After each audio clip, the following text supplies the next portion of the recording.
uturenge tw'ubugaru ni ingwara novuga ni ubumuga ubu ibirenge biba bitaraba neza. Uravye nibwo no kwita ubumuga bwa mbere bugwiriye cyane mu bumuga buba mu maguru.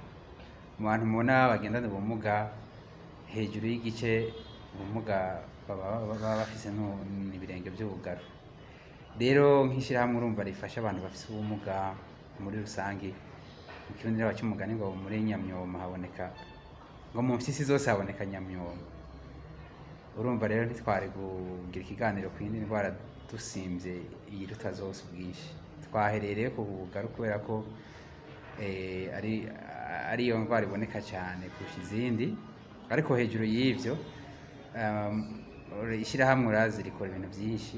Hari projet navuga umugambi tugira dutangure hano mu Burundi, twaba tuwukora ahandi wo kuvura abo bana bafite ubugaru, ibirenge by'ubugaru, tukabafasha kubavura ku buntu no kubakurikirana hamwe no gufasha imiryango yabo muri bimwe cyangwa ibindi bitewe n'ibindi bibazo bafise bisanzwe. Indwara y'ubugaru yivuwe neza irakira, ni naco biri no mu byo dutegura gukora, kuko nibyo hariho abazi kwikira, biraboneka ko ari abavyeyi bayivuza, ariko hariho n'abazi kwidakira. Kandi kare twahora tuzi twese n'ababizi kwikira bari bazi kwikira iyo umuntu yavuwe nyine hakiri kare, nibyo byiza. Ariko ubu byarahindutse gatoya kandi bihinduka neza. Byamaze kuboneka yuko abana bakira, abafise ubugaru bose iyo bavuwe barakira.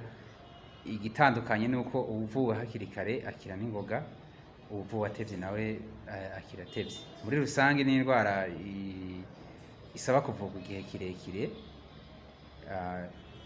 Abavyeyi rero bafise abana bakeneye kuvurwa bisaba ko bashigikirwa bakaronka n'ayo makuru ahagije yuko ari indwara ikira naho bifata igihe kirekire. Nibaza ko biri mu migambi dufise cyane gukorera ko cyane muri ishirahamwe ryacu sanzwe turimo.